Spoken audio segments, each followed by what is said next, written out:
All right, what up, YouTube? It is I, Tenzin, 1/3 of the SOS podcast. To my right is B, and below me What's is up, our everybody? guest, none other than King Fresh. King Fresh, please introduce yourself even further. What's going on, world? It's your boy King Fresh, man. I am a serial entrepreneur, creative here in Atlanta. Um, just we'll just say a culture curator, man. That's a good way to sum it up. Do a lot of different things here in the city. I own the venue and restaurant called East Atlanta Treehouse, where we have different events throughout the week. We support independent artists, and then we also serve food. We're on the healthy food side. Our motto is we're kind of healthy. So we specialize in like fresh food. So we do acai bowls, we do wraps, we do salads, Mm-hmm. um, smoothies. We do also have pretzels, Italian ice, and then we have pizza and hot dogs too on our menu. But our top seller is our acai loaded bowls. They've been going crazy since we opened up. And then we host events. I also own a platform called Takeoff ATL, which is an artist development platform. We host every Tuesday night here, and we bring independent artists, give them opportunity to sharpen their skills, network. We do release parties for them, videos, singles, albums. We help artists put together concerts. You know, anywhere we can help in the independent space is kind of what we do. And then I also own a clothing brand. The name of the brand is Crown Me. We believe we're all kings and queens. We just need to claim our crown. So yeah, so that's pretty much different things that I do. Okay, that's what's up. Yeah, because yeah, because when I was at Takeoff, I was looking at the food menu, and I'm gonna sound like an American. All right, I was like, wait, man, what the fuck? Where the goddamn, but thanks for clarifying. It's a healthy direction. So Yeah, yeah, yeah, yeah. We I more was on the go. side. I It's was gonna say it's crazy. What was it? I was thinking as soon as you said that you owned a restaurant in Atlanta, I was like, oh, okay, it must be like a soul food spot because that's most of the when I'm down there. That's most of the places I always see down there is like some sort of brunch or soul food spots.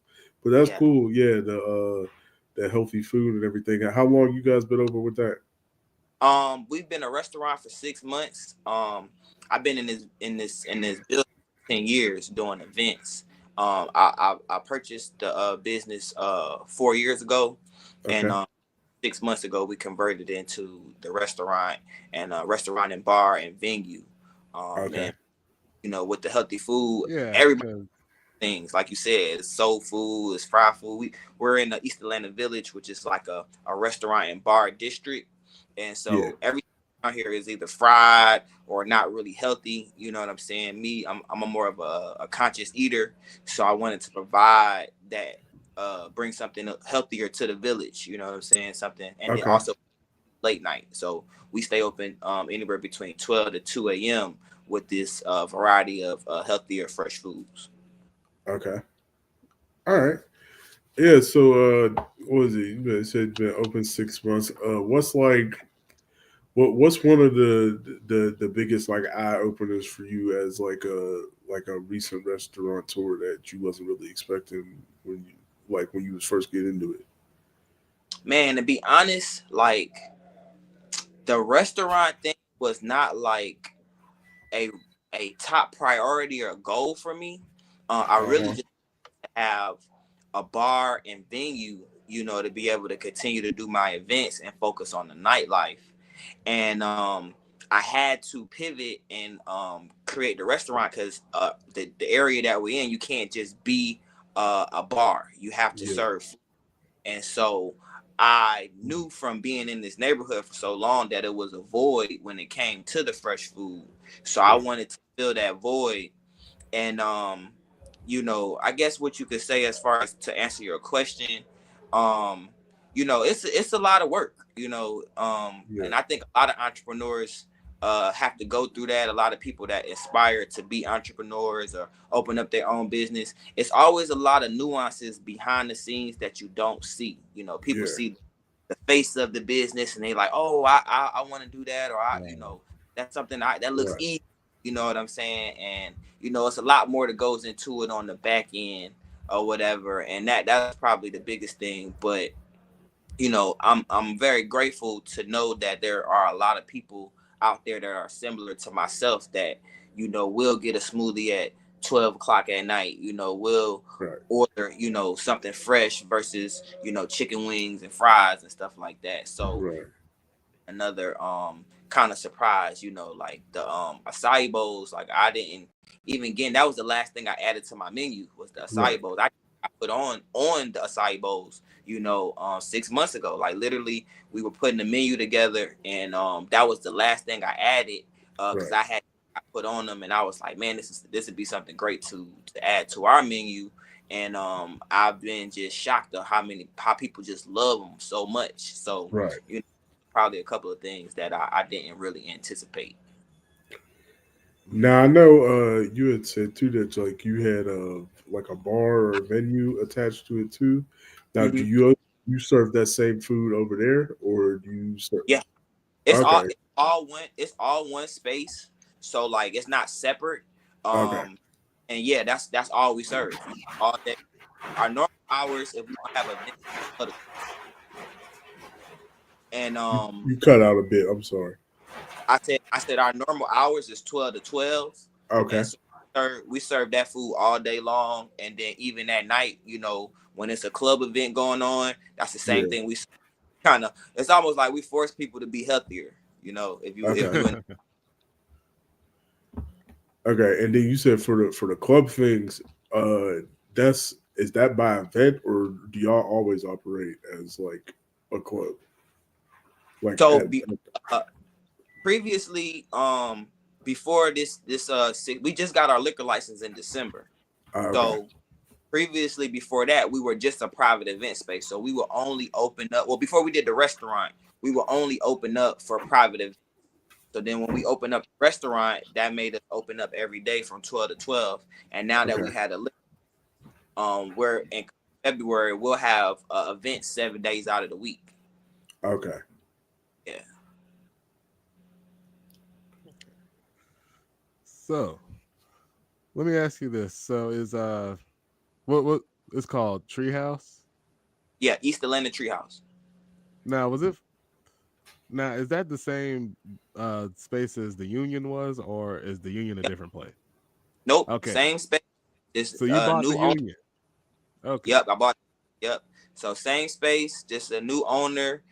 Similar vibes, but we just upgraded the vibes, added the kitchen and everything, the food portion to it. Because when it was Union, it was just a private event space. So like I said, I wanted to go more healthier.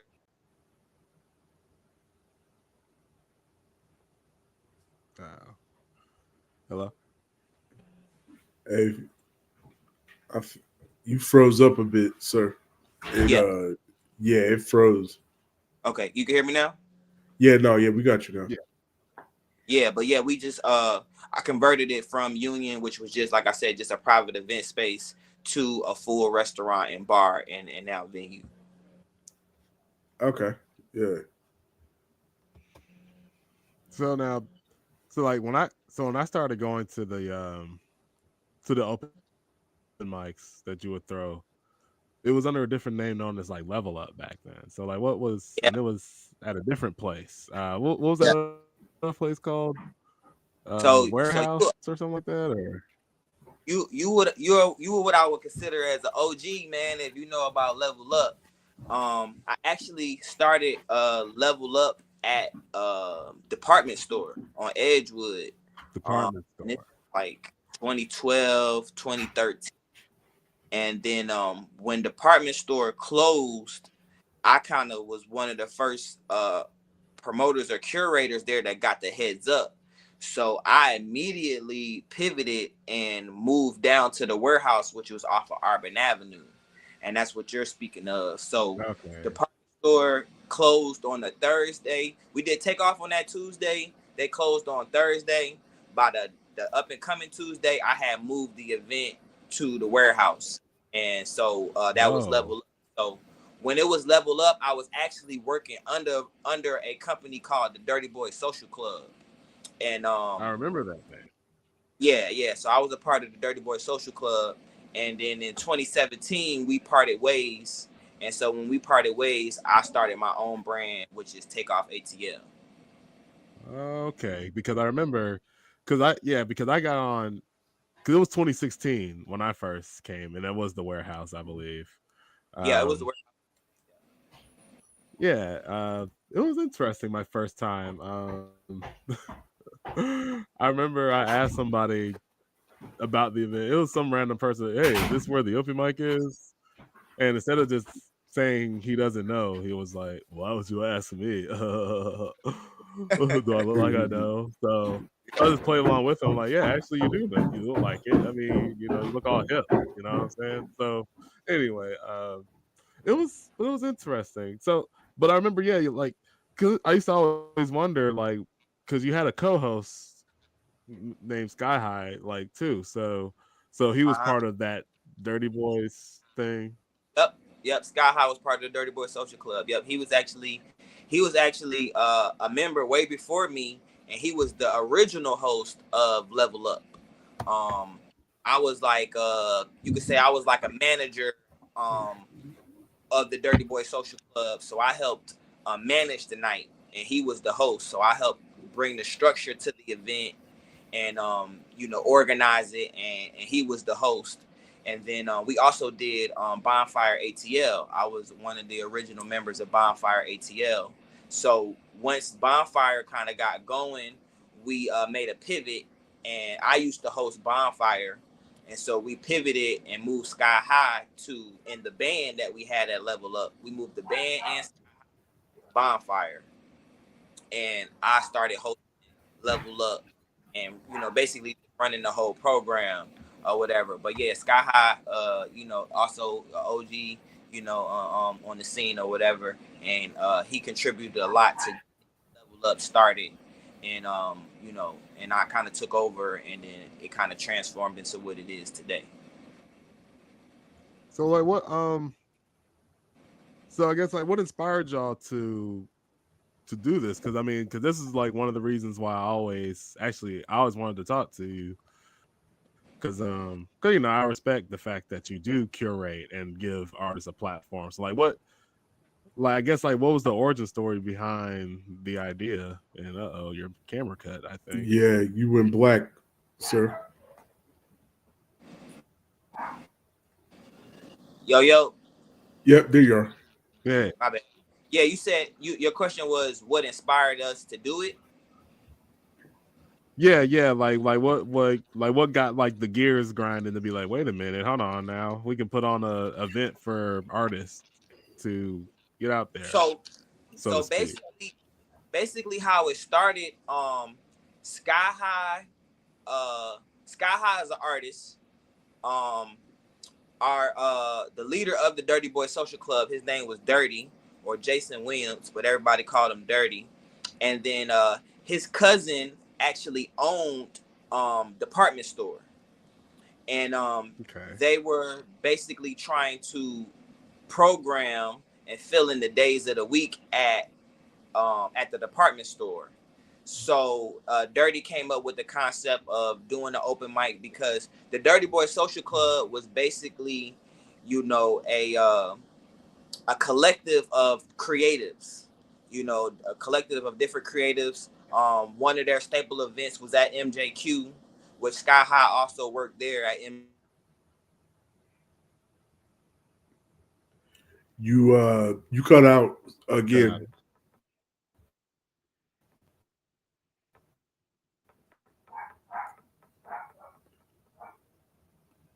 Hold on.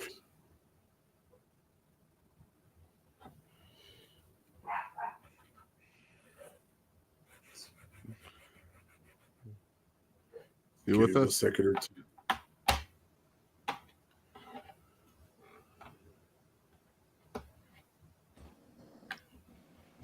y'all back. All right. Yep, there you go. Okay, bet.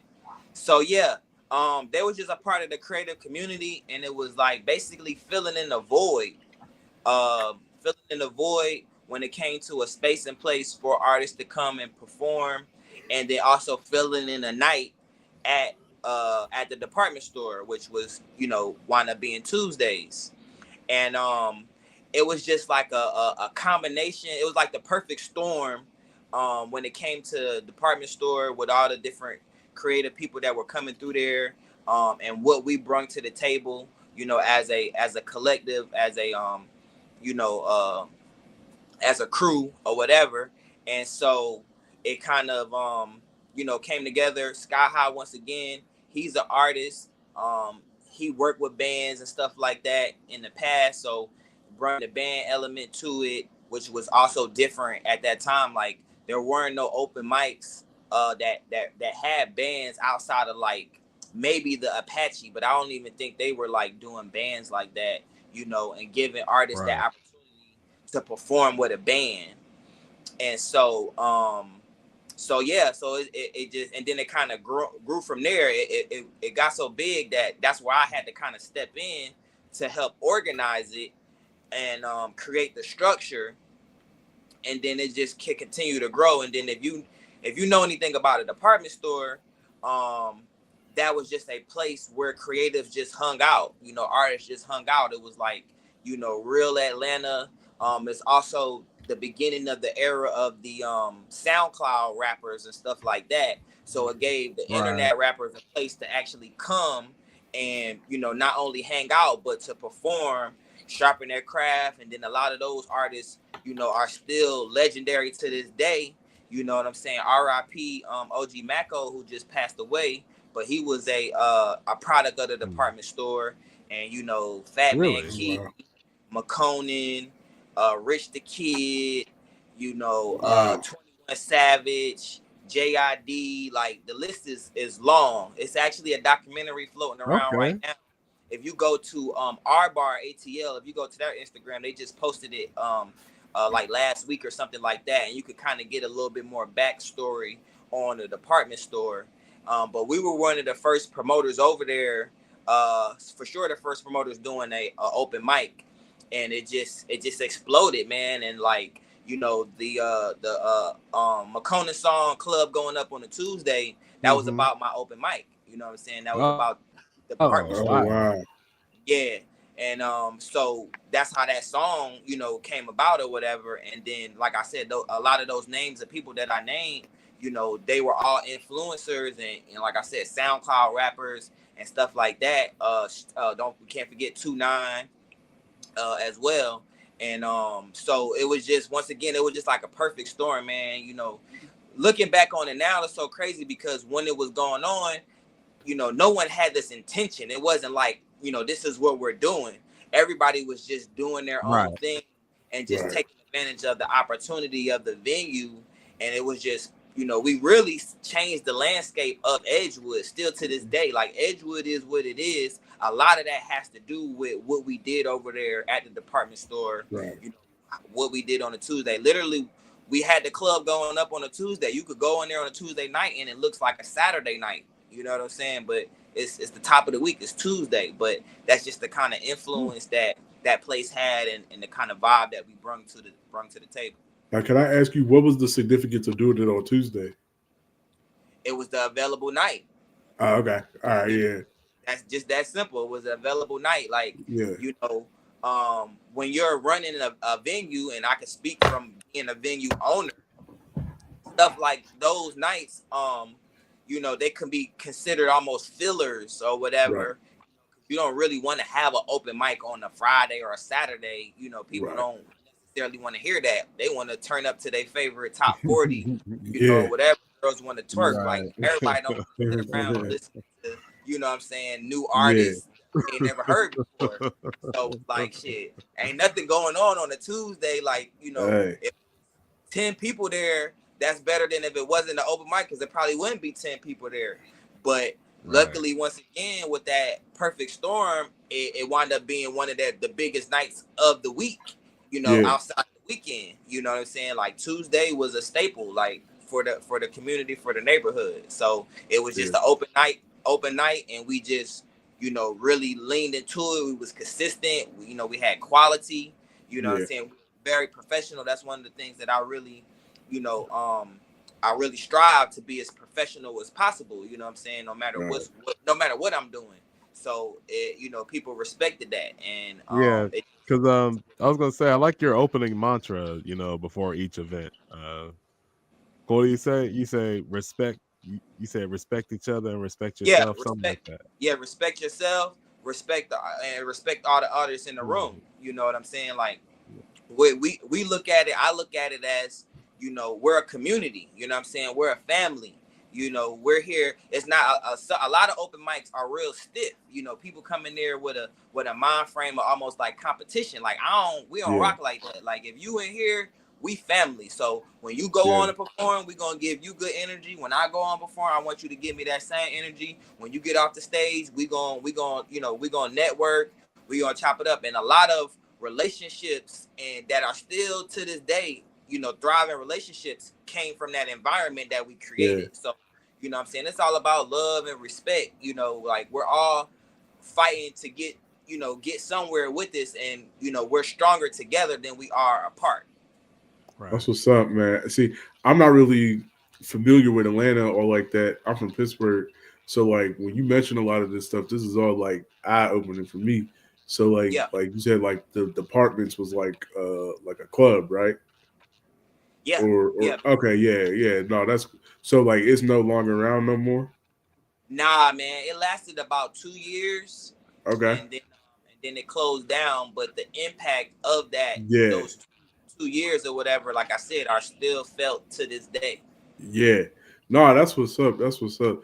See, like, I that's why I always like I respect Atlanta 100% because like y'all allow for those even though like they may not stay open as long, y'all allow for those spaces to be created so that artists can develop like that because that's definitely important for like, you know, most of your favorite artists wouldn't be your favorite artists if they didn't have those type of spaces, to like perform and hone their craft in or whatever. Like, and Atlanta is definitely like, no, I respect, you know, I respect y'all city for real. Like, yeah, because like I'm from Pittsburgh, so we don't really got a lot of that up here. Like Right, right, right. yeah, it's like very the music scene up Yeah, here it's is very very scarce. insulated. Yeah, it's scarce and it's Yeah, they're very insulated. they're very Like biased towards rap up there. oh yeah, Right. they're biased towards rap, and the rappers who are up here, most of the time they don't mix with each other that well. Like you know what I mean? Like people find their own pockets of musicality up here, and then they stick to it, and they don't really do a lot of intermingling or building or anything. So no, I definitely want to give you a hand, give you your flowers for even being a part of something like that to even create those types of artists and relationships. Appreciate it, man. And that's like I play my role or whatever, but also we have to give respect to Atlanta, period, because it's always been a hub for Black empowerment, Black Yeah, excellence, and especially on the music scene. Like Atlanta's been around since the beginning. A lot of legends came out of here. A lot of dope record labels and stuff like that came out of here. So it's just we're just continuing, what's already been kind of laid out and just taking it to the next level. yeah. No, that's what's up. That's what's up. No, I definitely give you all your props. Like, we've had other Atlanta artists and, people on here before who like talked about stuff like that. And I always got to commend just the camaraderie, you know what I mean? Because like I said, Yeah, yeah. like It's that's, Southern hospitality, man. You know what I'm saying? It's the South, man. It's hey different. man, we ain't got that up here, dog. Yeah, for sure. Most of us can't stand each other. I Yeah, ain't, yeah. I ain't even going front. I'm the same way. There'll be people like, oh God. That's I don't know. Maybe it's because we get too much cold air up here. We just be bitter for no reason. we just be mean. I don't know. But no, that Southern hospitality is definitely real.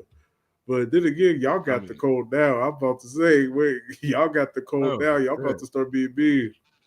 Nah, man. Yeah, that I climate mean, change we is got the so serious. cold, but it don't last long, man. Like today it was in the 50s. You know what I'm saying? It don't last long. We get like two good cold months, and then it's back hot. It's hot Atlanta, man. Like it don't last long. So it's enough for you to get in the house. You know what I'm saying, for cuffing season, but shit, it don't last long.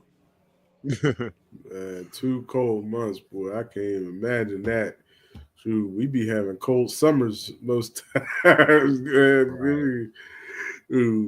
Up here, boy, we always had a joke in Pittsburgh. You could experience every season in one day.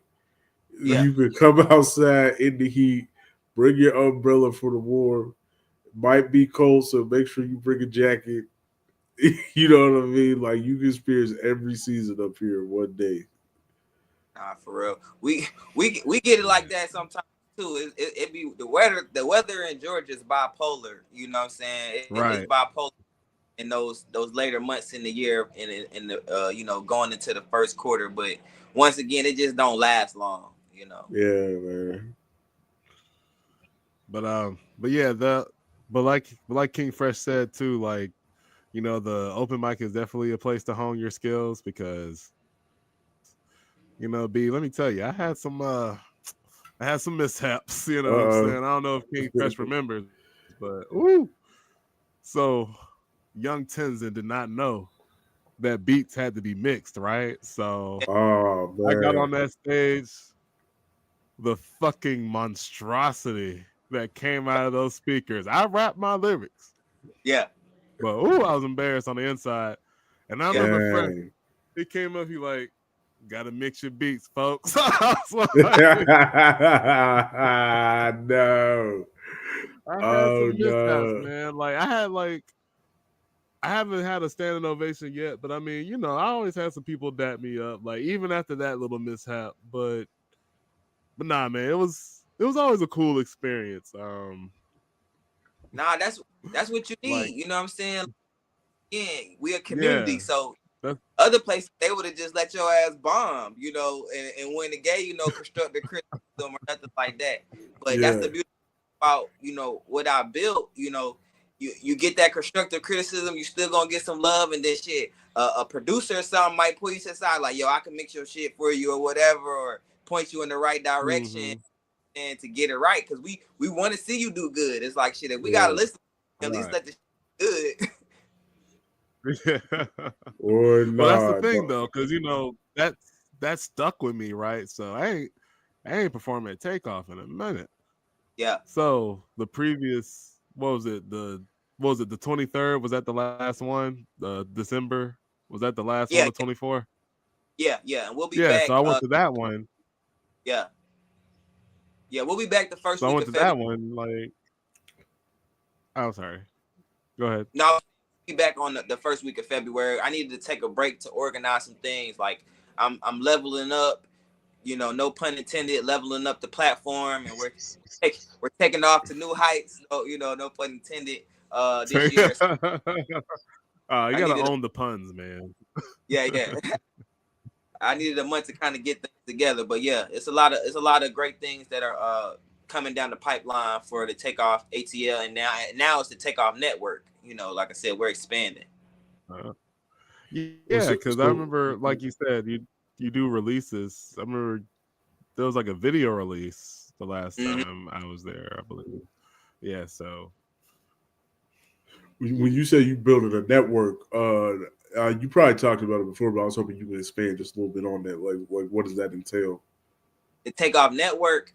So Takeoff ATL is just a showcase on Tuesday, Yeah. and it is a part of the Takeoff Network, which is a greater body of we're going to be focusing more on content, so we'll Yeah. be rolling content. We're also going to be doing more partnerships and collaborations with other platforms. Like, I don't believe in competition, you know what I'm saying? Once again, I'm a community guy, so it's like my platform is a reflection of me. So I know a lot of people in this space, and that I work with. I work with over 10,000 artists over the past 10 years. Yeah. So a lot of these artists have grown to having their own label. So when you was at that release party, I think that was a PCMG. artist, young Bo, which Bo used to perform on my platform, and then he joined a collective, which is the Players Club, and shout out to Clay James. And so I work with them frequently. They have a nice roster of artists. All their artists are dope. And so with us all being independent is like, we work together. So we're a network. So whenever they're trying to release something, whenever they trying to break a record, if they need a space or whatever, they know that it can come to me, and I'll help them, organize it or give them the platform that they can get their stuff off, break their artists or whatever the case may be. But I have relationships like that throughout the city, you know what I'm saying?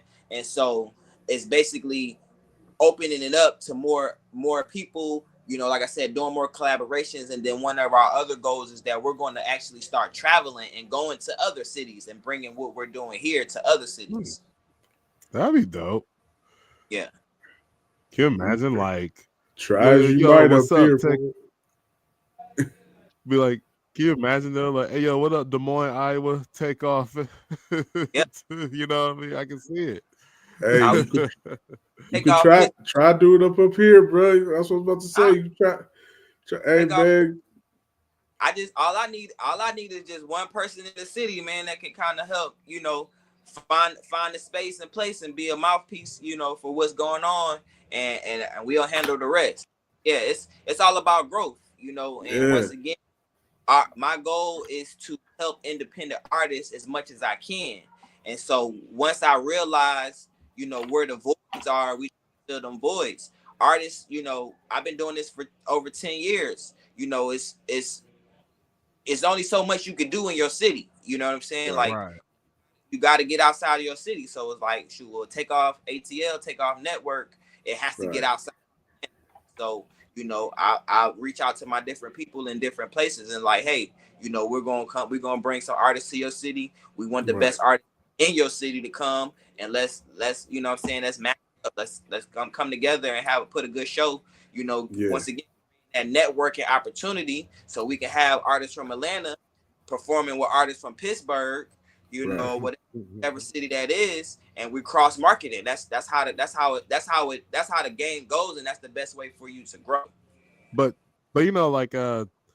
but also like a credit to take off. Like, you have people coming from all over the country to come perform here. Like they're like the last one I went to, some guy came all the way from Arizona just to perform at Takeoff. You know what I mean? So they're already coming to you. So I have dudes drive 2 and 3 hours from surrounding cities just to come for 5 minutes. I had a girl come all the way from Japan to come and perform minutes. You know what I'm saying? Like, but that's the whole point. It's a safe space. We treat everybody, we treat everybody right. We treat everybody with respect, and it's a great opportunity once again to network and meet people in Atlanta. Like, people around the world are looking at Atlanta. You know what I'm saying? Atlanta, it's a saying and a brand here in Atlanta called Atlanta influences everything. You know what I'm saying? Shout out to that whole. But that could never be a more truer statement. The world is looking at Atlanta and what they're doing, good or bad. You know what I'm saying? So we're always in. So it's like people want to come to Atlanta and get that experience, and a lot of people move. So like Atlanta is a melting pot. So yeah, people travel all over to come here to perform on our stage. Man, that's crazy. All the way from Japan. Yeah, that's wild. So like, was she a rapper? Yeah, she was a rapper. Oh wow! And she's actually a really big rapper over there in Japan. Like, she's like here over there in Japan, and her story is she actually used to live in Atlanta, and she her significant other was from Atlanta, and he wound up getting killed or something like that, and she went back to Japan, and she has a young daughter or whatever as well, and she went back to Japan and basically like took the sauce.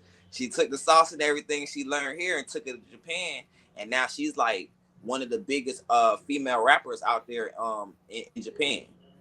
What's her name? I knew you was gonna ask me that, and Yeah. I don't want to mess it up. I would have to look it up, man. I don't want to mess it up. I don't want to mess it up. If I could think of it, I will tell you. But we got a video and everything, you know. Oh wow. I got motion. But who I will shout out is Aki. Aki is one of my longtime photographers. Okay. She's actually Japanese. She does event photography, and she used to take all of our photos, take off, and for bonfire. And she was actually the connection for bringing the girl here to Atlanta to take off ATL. That's and cool. It was like documentary. Yeah. That's what's up. So do y'all? I was just going to ask about that. Do y'all film the open mics? So we actually just started streaming. We stream on Twitch. Okay. We just started streaming on Twitch, so that's a part of the expansion of the Takeoff Network. That's actually our Twitch handle is the Takeoff Network, and so we're about to actually start pushing and promoting that so people can tune in all around the world to what's going on here in Atlanta on a Tuesday. Okay, that's what's up. Wow. And I remember correctly. I remember you took a break from Takeoff because you went on tour with, I believe you went on tour with the Scotty ATL, or was it? It was B.O.B. So. Oh. B.O.B. Okay. Yeah, I went on tour with B.O.B., but actually we didn't take a break when I went on tour. What we did was, like I was saying, I was the host at that time. And so what we did was we brought Sky High back. And he actually hosts.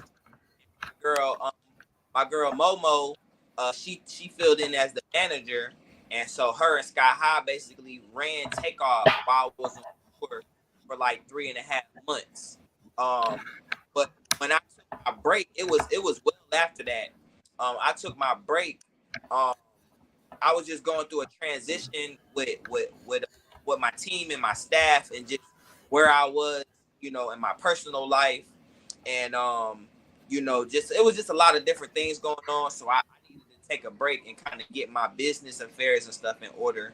A lot of which was this venue that I'm in now, East Atlanta Treehouse. You know, getting a stable home for the event. Like we moved around, like maybe we probably moved around like 4 times. We started at the department store, then we went to the warehouse, then we came over here to Union. We was at Union, and then I left Union and went to Nantucket, which is owned by the Nappy Roots, and I was over at Nantucket for a while, and I left Nantucket and I went to R Bar, and I was at R Bar for a while, and then that's when I took the break, and then brung it back to at that time it was Treehouse, and so that's when I had. Okay.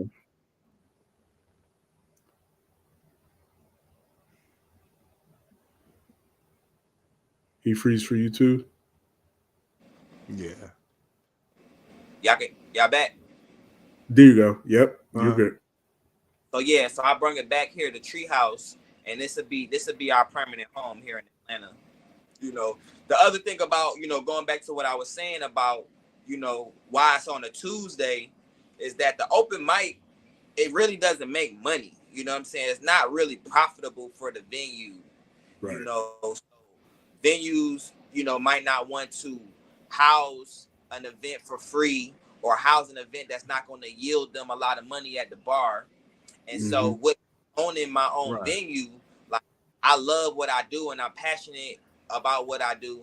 And with me owning the venue and being vertically integrated, it's other ways for me to make money, you know, other 6 days out of the week. So I can sacrifice a Tuesday here for the culture, you know, quote unquote, you know, saying for the event. And it's not about the money for me. You know what I'm saying? So that was the significance of me getting my business affairs in order so that I can have a venue to be able to do it and not have to worry about what the bar did, not have to worry about pay rent, not have to worry about does the venue allow people to smoke weed, you know what I'm saying, and stuff like that. Right. Now, I was just thinking, I don't know, I was just thinking about this. You had said earlier that like you're like the bar is open from what you said 12 to 12, right? Yeah, on our regular nights when we don't have events, it's 12 to 12, but mostly Right. we go to 2:30. Yeah, because I was just going to ask because like bars like up here like on a regular weekend are open till 2 a.m. Now, is that the same down there? We actually go to 3 a.m. Oh, okay, so yeah, so okay. Well, in light of that, I was going to ask, like, how come on non-event weekends and stuff, was there like a specific reason why y'all don't go to like in y'all's case 3 a.m. on those weekends? I mean, most of the time, I mean, it's really based off of what's going on, what kind of. Okay. If it's a popping event and people are in here, we'll stay to 3. But the law is that you have to stop selling alcohol at 2:30. So Okay. I'm saying so most people will shut down between 2:30 and 3 o'clock. If you got people in there spending money, but that's primarily what it is. Like it doesn't make sense financially. You know what I'm saying? It's a good Okay. to stay open to 3 a.m. Right. because it's cost associated with every hour that you Right. open. Right. That's what's up. That's Okay, what's that up. makes sense. No, yeah, I just wanted to ask. That's all. Yeah, I was thinking when you said y'all closed at 12. I was wondering what y'all's law was for that. But okay, no, that was okay.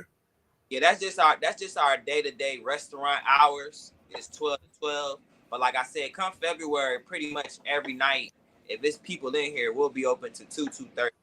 Right. Okay, that's what's up. That's what's up. And so, again, I'm not really familiar with Atlanta geography like that. So, like, are y'all located like in the city? So we're actually in East Atlanta. This is East Atlanta Zone 6. You know what I'm saying? I know Right. you probably heard terminology Yeah. before. Yeah. The 6, this, the home of Gucci Man, OJ the Juice Man, and so Yeah. many others. I can go down the list of people that represent, East Atlanta. But this is East Atlanta Village. We are as far east as you can go before you get into the city. Oh, okay. So we sit right on the borderline of DeKalb County and Fulton County. Actually, my licenses and permits, half of them are Fulton County, and then the other half are DeKalb County. So we sit right on the border. Okay. Oh, wow. Yeah. So we're like a stronghold, like the last standing when it comes to like real Atlanta. Okay. It's free parking over here, which is like a phenomenon. Like that don't happen in the city. Like you go Right. any not getting parking. Like we got free parking, and it's a lot of people that's from this area that grew up in this area. Yeah. A lot of rappers and influencers and stuff like that. But yeah, we're like a Yeah. last little stronghold of Atlanta, East Atlanta. That's what's up. That's what's up. Okay. Keeping So, it real. so going back to the BLB tour, what was that like? Man, it was such an amazing experience, man. Like I was so grateful for that opportunity. I could kind of give you a little How did backstory. that opportunity come Yeah, I was about? about to say, yeah. How you even get on that? So basically, like I told y'all before, I curate Tuesdays. I do, level up to take off ATL. Mm-hmm. And so back then I was the program and creative director for Bonfire ATL. So what I did was I would find the talent that would come and perform at Bonfire. And I did that for like 7 years. And Bonfire ATL is just a legendary epic event. If you don't know about it, you know what I'm saying, you could look it up or whatever. But Yeah, we had I them was on the show before, I believe. I think we interviewed somebody from there, right? Tenzin, I'm pretty sure, from Bonfire. Yeah. Well, yeah, a couple of people we interviewed performed there. No, I thought we interviewed one of the like people in charge of it. I don't think so. Because Possibly. was that the thing? Like they go and camp out at the campgrounds and stuff, and people come and perform, right? Is that what So that is? No, that's camping trip, right? Camping trip. That's Oh, different. But okay. I'm tripping. people that are involved with camping trip, a lot of them are associated or used to be involved with bonfire as well, you know. But to get back to the whole BOB thing, so we had this event. It's the poppin'est event in the city. It was literally a weekly festival that happened every Sunday night, and it was a place where it was no judgment. You know what I'm saying? We didn't care where you came from. We didn't care who you was, what your status in life was. Everybody was treated the same. And so a lot of celebrities would come through, like they would hear about it and they would come through and have like the best times of their lives. And B.O.B., he was starting to frequent coming to Bonfire. And the first night he came, the head of my security told me that he was there, and I was like, all right, cool, you know, whatever. And we don't really like to, like, you know, press people. We don't want people to feel, you know, out of space. Like, we want you to be comfortable. So Right. the first night, I wasn't even going to talk to him. You know, I was just going to let him do his thing. Like, he came, he had a bunch of girls with him or whatever. They was just chilling on the grass. They had like blankets and stuff. They was laying on grass, drinking, smoking hookah. So towards the end of the night, I was like, well, let me at least like introduce myself. So I went and introduced myself to him. And I was like, you know, I would love to work with you in the future or whatever. And he was like, you know, whatever, you know what I'm saying? Here's my manager's number or whatever. So I was like, all right, you know, cool. Which I knew what that means. If you work in the industry, man, and you meet, you know, somebody of status and, you know, they direct you to their manager, more than likely they're not really interested in working with you. You know what I'm saying? Right. Now, to his defense, it was later in the night, and he had been, you know, doing his thing or whatever. So he wasn't, you know, he was a little drunk. Like I said, he had a bunch of girls with him and shit. He wasn't trying to hear what I'm talking about at 2:30 in the morning. Yeah. So he gave me a number, and I ain't never called or nothing. And then like 2 weeks later, the same head of my security, shout out Sean, who also was like one of the head of security at he was head of security at department store, and he is head of security at our bar. Okay. Sean came to me and was like, B.O.B. wants to meet you. And I was like, I just met this nigga like 2 weeks ago or whatever. I was like, all right, you know, I'll come meet him again or whatever. So he, you know, introduced us or whatever. And at this point, he wasn't inebriated at all. And he was like, yo, I love this event. I love what y'all doing. You know, man, I want to do something with y'all or whatever. So I'm like, all right, you know what I'm saying? So he was like, man, take my number. And so that's why I was like, okay, he's serious. Like when somebody of status be like, you know, take my number, text me, you know, right now or whatever, you know, they serious versus like, you know, here's my manager's number. And so I text them, you know, we wind up talking like maybe like that Monday, like bonfires on Sunday. We talk on like Monday, the next day, you know, and he was like, yeah, man, I want to come and do something up there with y'all or whatever. And at this point in time, we were approaching our I think it was our 3-year anniversary at the time. And so I was like, you know, how soon do you want to do something? We could do something, you know, as early as next week, or do you want to do something like big? And he was like, you know, I want to do something big. So I'm like, all right, well, we got an anniversary coming up. You know, it was in like 3 weeks. I was like, let's plan to do something for the anniversary. And so then at that time he had a record label called No Genre, and he had like 4 artists on his record label. And so I was like, all right, well, let's do this, because the protocol for Bonfire was you had to come to level up at the time. You had to come to level up and perform at least 3 times. Okay. And I was like, well, let's do this. Let's have your artists on your label each week have one of them come and perform at Level Up, and they're going to be, because they were going to perform too. This is his artist, so they was going to open up for him. So I was like, you know, each week we'll have one of them come, and then that'll lead up to the 3-year anniversary for Bonfire, and you'll be the headliner, and we'll have them open up, and then I'll put some other artists with them as well. Yeah. And so we did that, we set it up, and it was like, at that time, that was like the biggest bonfire we had ever had. He had some surprises or whatever on top of his opening artists. And so we didn't know what the surprises was, but the surprises was he had T.I. come out. Oh. We still in this bitch. Trey the Truth came. Whoa. Usher came. What? Tiny. At that time, Shawty Lowe had just passed away, so his son was there. It was like an incredibly epic night. It was so epic, and so he enjoyed it so much. You know, we started to build a relationship, and I've been doing nightlife and clubs in Atlanta for like over 20 years. So me and him started building a rapport. When he wanted to go out to clubs or whatever, I would be kind of like a liaison for him. I would set it up, you know, to make sure that the club knew, the promoter knew, or whatever, you know, what was going on. Usher come in, make sure he was straight or whatever.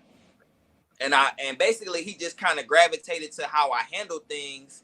And then he liked what I was doing at Bonfire. And so at this time, he just became an independent artist. He had got released from his deal. His contract was up with the label that he was. So he was getting ready to go. So that summer, he was getting ready to go on tour. And basically, his manager hit me up and was like, you know, we like what you're doing. We appreciate what you've been doing for us. We are about to go on tour or whatever. We would like for you to come and help manage our label, No Genre, or whatever. And so, you know, we want you to come with us on the road. And so I was like, all right, bet. And then I had kind of sweetened the deal. Because at the time it wasn't like a lot of structure in what they were doing. This was like really their first run independently. So I was like, you know, I was more concerned about, you know, me getting paid, because I would have to leave what I was already doing, you know, with my Bonfire and with, you know, Level Up on Tuesdays. And I was managing Union at the time. And so we worked out a deal where I helped manage the merchandise as well as, you know, kind of help manage the artists. And so I helped them create the website, and we, you know, came up with the merch and stuff like that. So I managed the merchandise. And then they didn't know that I was a host. And like, I'm really, really good at hosting. And so the first date or two, how his show was set up, the DJ would spin for like an hour before the first act came on. And so it was just like, you know, people was just kind of standing around. So I took it upon myself, and I started hosting with the DJ. Shout out Slim. And we created this vibe where it was like basically like a party the first hour. You know what I'm saying? We feeding off of each other. He playing, you know, the top 40 Atlanta music and stuff. We turning the crowd up. I wound up hosting, being the host for the tour as well. So I did the merch, I host, and then I help, you know, manage the artists or whatever. And we did like 30 cities, and that was my first time. I'm saying, being on the tour bus, being on tour. So it was all within the U.S. Yeah, all U.S. Yeah, we were supposed to go to Canada. Actually, we were supposed to go to Canada, but something happened where I think the ticket sales weren't that good in Canada, so they had canceled the Canada show. It was all in the U.S. or whatever, man, and it was just like a great experience, man. I'm so grateful for it or whatever, and it opened my eyes to a lot of different things. And it was actually, I actually manifested that whole situation in the vein of like, earlier that year before we went, I went to Complex Con. The first year of Complex Con was in LA. And I went to Complex Con, and they had a dude that was hosting, and he was good, he was decent, but I was like, yo, I could do this. Like I could host like a big event like this. And I was like, man, I want to get paid to like travel and host events. And I manifest that into what went down with B.O.B. when I went on tour with him. And I was able to like check that off my bucket list to be able to host on tour and get paid for it. That's what's up. Real quick, I don't know if we asked, what year was that again? This was 2017. Okay, cool. 2017. That's what's up. Yeah, 2017. 2017. It might have been 2016 into 2017. Okay. Oh, it was 2017. It was 2017. That was the year my daughter was born. My daughter was she was an infant, and that was one of my sacrifices I had to make. Like I had to be gone from her for those 3 months, and she was just a little baby. You know what I'm saying? So she's actually here now. She's 8 years old. She's about to be 8 years old in February. So oh wow. Hey, Yeah, I that's remember what's seeing up. the baby pictures on IG. It's like yeah. If you go down my timeline, one thing I love about Instagram, if you actually go down my timeline, you will see that era when I was with B.O.B. and when I was on tour with him and some of the shows and some of the city stuff that I was in, so so a lot of memories on there. like what was the funnest stop to you like during that tour? Man, I would probably have to say Dallas. Dallas was really good, and LA was really good. LA was really good because we did a pool party. Oh wow. Yeah, Bob rented a mansion up in the hills, and we did a pool party. He got the promotion group called Pineapples Worldwide, which is basically like a bunch of girls.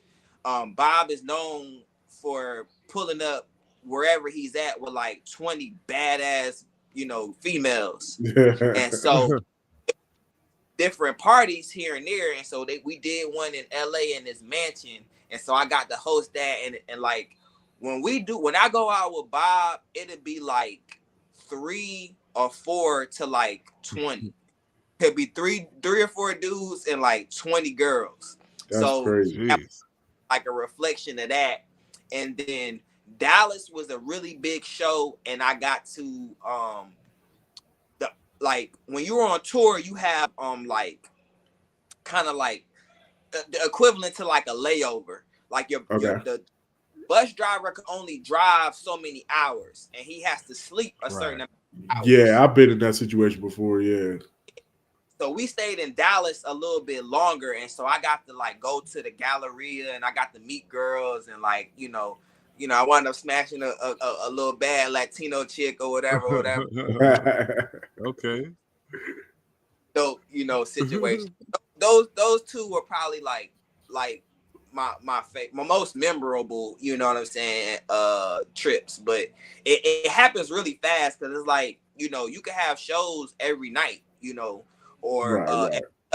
you know what I'm saying. So they be quick. Another one that was really really good too was we was in Indiana Indiana, and this when we was on tour, it was actually the first Grand Hustle tour too. Bob is a part. He's like an extended family of Grand Hustle, and so Young Dro came out, and nice. That epic. We actually shot a video. It's a song with Bob and Young Dro. They got a song together on that project that came out that year, and so I got to hang out with Young Dro, and we shot a music video. And then out west, weed is legal, so we got to go to like dispensaries and shit like that. And with you being with a celebrity, you get treatment. So we in like dispensaries with all this weed. Like I had so much weed on that trip, just like free weed, and it was funny when we was coming back east, like got to a certain point, it's not legal no more. So we had to like smoke up all the weed before we got coming back home. Right. I know he was like Goku, like just on that cloud, just floating, like Man, but that tour sounded like fun though, man. I'm happy for you that you got to experience that. Were there any like were there any significant connections you made on that tour as well, like outside of B.O.B.? Like, were there any like interesting people you met, traveling across the country? And like I said, it was happening so fast. Yeah. I don't think I can't think of any significant relationships that I have. I mean, outside of the, you know, yeah, to be honest, it's so crazy. Like mostly all the people that I worked with at that time, including Bob, like I don't even really talk to none of them people. Like I you know, I'll bump into Bob every now and again and we chop it up. It's all love, but you know, we kind of after that whole situation, you know, some different things happened and I kind of fell out with his management at the time. One particular person in his management, and a couple of his artists, actually, the couple of the artists that was on the label, I wound up linking them up with another plug I had in Japan, and they wound up doing some songs together, with a from Japan, and that was pretty cool. One of the artists had actually kicked me back some bread that he got paid for doing the feature. Hey. Yeah, so Nice. so yeah, but nah, man, I actually, you know, it was not, it was just a great experience, you know. But you know, we've all kind of, No. we're all doing different things. Like I don't even think the people that were a unit at that time are still a unit. You know what I'm saying? Like everybody is kind of like doing. Okay. So I do have another question. While you were on tour with B.O.B., did the shape of the Earth ever come up in conversation I was at literally all? just about to ask. Did he try to get I on was that? You be just like, hey, bro, no, I'm not. when You're you not talking said about that that. people broke up, I was gonna be like, oh, they must have been arguing about the flat Earth stuff. I was just about to say, man, somebody pulled out a globe and it turned into a fight, huh? So the funny thing about that was this was after the flat Earth situation. You know what I'm saying? And that situation, you know, in my opinion, you know, kind of hurt his career with the industry, quote unquote. But Right. Bob has diehard fans. You know what I'm saying? He has like cult fans, and so Oh yeah. I think I had a conversation with his manager, and I think he expressed that, like we had talked about it a little bit, but I think we might have had maybe like said something about it. It was very vague. Like I'm not the type of person, like I knew that was like a sore spot. You know what I'm saying? Yeah. It really wasn't late to be like, you know, I could have, you know what I'm saying? Like I could have, but I just didn't feel comfortable because and then I, you know, after meeting Bob and hanging out with him, he's a he's a very intelligent person. So let's just say that first and foremost. He's very intelligent. He's super fucking talented. You know what I'm saying? And he's very spiritual. So once you get to know him and kind of understand how he moves and operates and thinks and stuff like that, and then he's also an artist, so he's also sensitive. You know what I'm saying? So I didn't want to kind of create that situation with him, so I didn't bring it up. But I learned a whole lot from him, just being around him and understanding him as a person and like how he got to where he is. He's a free thinker, and I'm a free thinker too. You know what I'm saying? And shit, I still feel like the verdict is still out on the flat Earth thing. Like now, it's even more popular on social media and stuff than ever. You know, it's people. Every time I go down my timeline, I see people talking about, you know, the filament and the fucking the society that's in Antarctica behind the wall and the Earth being flat. Like those are still debatable conversations. You know what I'm saying? Like the whole thing with Bob, you know, is to be woke. You know what I'm saying? Like don't social media, don't let people just tell you what something is. Like your own research. People like we're lied to all the time. You're always lied to.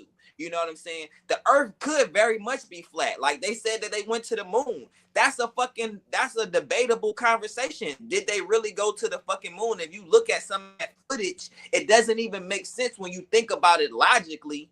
You know what I'm saying? With different stuff like that. So I don't judge people on their beliefs and stuff like that, especially if I haven't personally done my own research to look into it or whatever. And at that time, I for sure didn't have enough information to even question him on that. You know what I'm saying? Bob is way more intelligent than me. You know what I'm saying? So who am I to fucking question this man, on his beliefs on if the earth is flat or not? Like, there's a lot of shit that people need to question, that we're being fed, through social media, through the government, and through history. Like, our history is fucked up. You know what I'm saying? So it didn't to answer the question, it didn't really come up, like that. And I didn't press the issue I wanted to really connect with him as a person. Like, we had a friendship, like we talked about different stuff.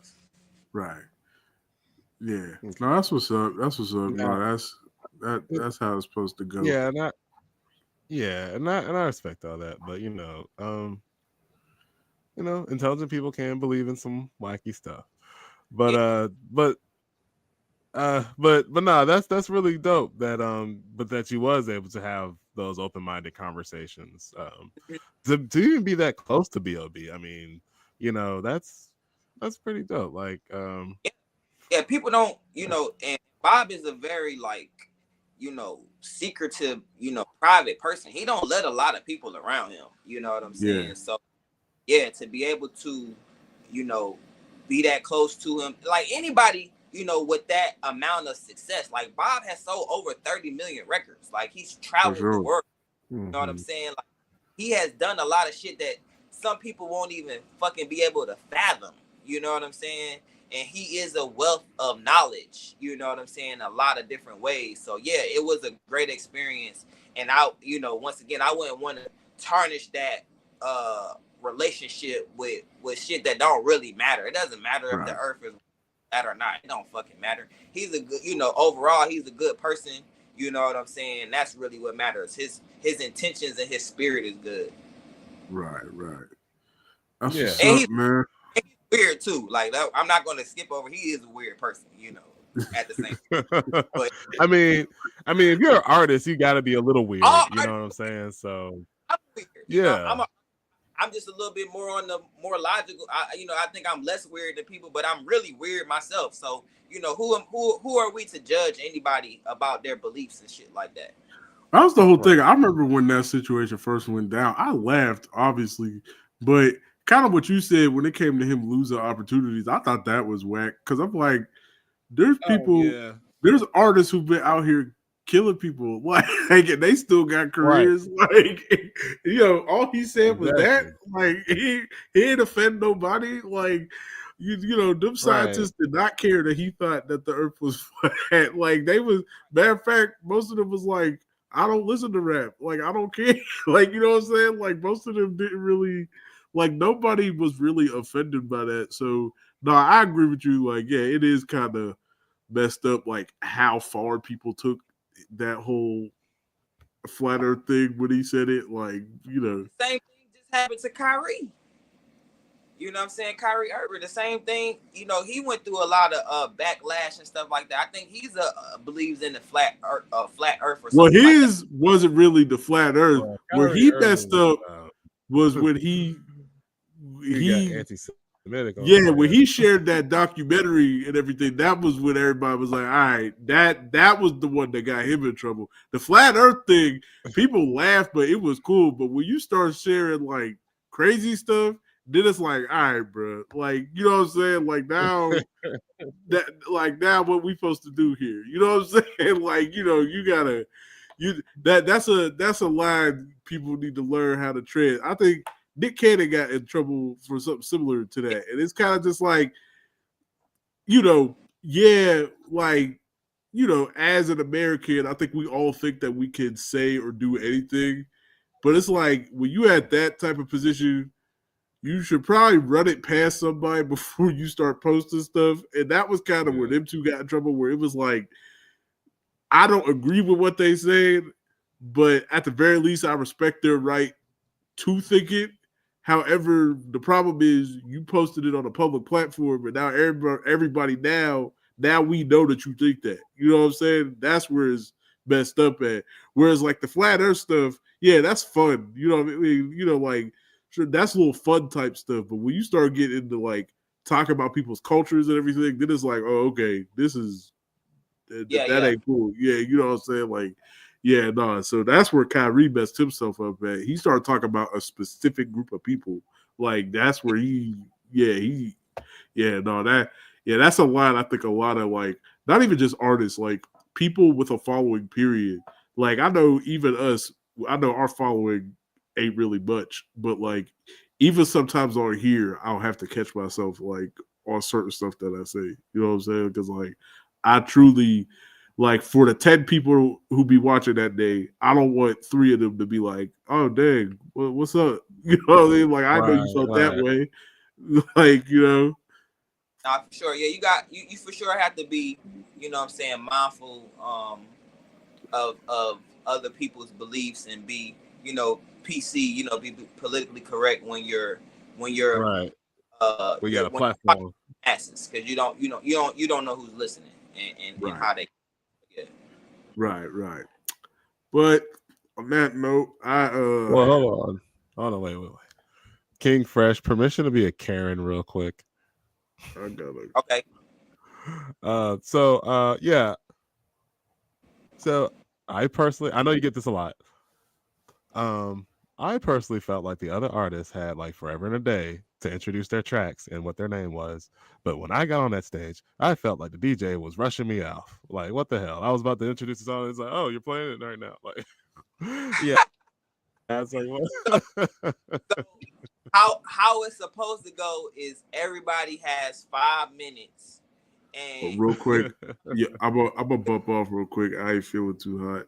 All right, B. Get better soon, bro. Hey, thanks, y'all. Hey, King Fresh, it was dope talking to you. I wish I could talk longer, but I contracted pneumonia and I feel like I'm about to pass out. So,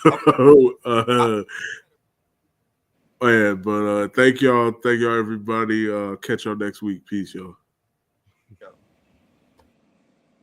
Yeah, so the structure is supposed to be 5 minutes, and your time starts once you start speaking on the microphone. Now, I don't know your particular circumstances. I don't know if you gave him 2 tracks, and when he looked at the tracks, your time, like adding up the minutes, was over 5 minutes, and maybe he was trying to help you to be able to get through your whole set without getting cut off, or or maybe he was just a little off that day. I really don't know, but those could have been factors. You know what I'm saying? On what happened, but my goal is to treat everybody the same, and everybody has 5 minutes unless they pay for 10. Okay, I mean, I wasn't like, it wasn't too serious. But I was just like, I was just curious. I was like, hold on now, wait a minute, like this guy, like, hell, the one guy was able to tell the DJ, hey, not that song, the other one. And it was like, and the guy was able to just it's just like, hey, interesting. But also too, like, I did not know, because it's been so long. Because like the last time I've been to a takeoff was like maybe 2018 before that one. So I didn't know that I had to check in with the bartender because I thought like when I gave my music to him, so I was like, dang, when am I gonna go on? But luckily somebody reminded me, oh, did you talk to the bartender? I was like, okay. So I was thinking, did I get a slot I wasn't supposed to get? Because I was like, it was pretty crowded in there when I got up. I was like, oh, hold on now. So I appreciated that. For sure. Now we and actually the real standard is not even to check in with the bartender. It's supposed to be somebody at the door. And I think that night our door person couldn't make it. So we were short staffed. So that's what made it to where you check in at the bar. But you're supposed to check in as soon as you walk in. Like somebody's supposed to greet you, you know what I'm saying, put you on the list and kind of give you the rundown. So that could have been one of those nights where we were short staffed too. Okay, I'll accept. But nah, man, I definitely hope to come to more takeoffs. I just want to show my gratitude to you and pretty much everyone you worked with to create this platform for independent artists, and the fact that you probably inspired other people to do the same thing. Nah, for sure, man. I got some kids running around here, man, that came out of the platform, you know, and seeing what I was doing, and you know, now they have their own platforms and do their own, you know, showcases and stuff like that, and host, and you know, the stuff that I've been doing, it inspired them to do it, and that's really what it's for. You know what I'm saying? It's I'm here to inspire. I'm here to help, be of service, and to inspire people to be great, and you know, figure out, you know, how to stay in your creative space or stay doing what you want to do, you know what I'm saying, to whatever level you want to take it to. So, you know, that's what we're here for. All right, King Fresh, man. Thank you so much for coming on to the SOS podcast. I really appreciate it. Like I said, man, I actually, ever since we created this podcast, I actually always wanted to talk to you because, like I said, you give people an opportunity. So thanks a bunch, and please tell the people where they can find you.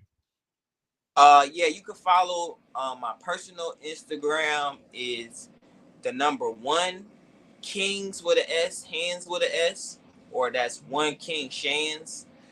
Spell it either way. Um, the platform is Takeoff ATL, spelled just as it is, Takeoff ATL. Also follow the Takeoff Network. Um, my clothing brand, lifestyle brand is Crown Me, spelled with a K, Crown Me LLC. And then my restaurant and venue is East Atlanta Treehouse, or Eat at Treehouse. All right. Well, you heard it, folks. That was King Fresh. Please tune in next Wednesday at 8 p.m. It'll be a special episode. I'm gonna have a guest that's gonna flip the table on me, and I'll be interviewed. Ain't that something? I'm usually the one asking the questions here, but they're gonna be asking me questions. So stay tuned for that one, and look and be on the lookout for the first week of Takeoff is February. Yep, February, the first week of February, February 4th. February 4th. If you're in the Atlanta area, please check out the first week of Takeoff on February 4th. Thank you, everyone. Good night.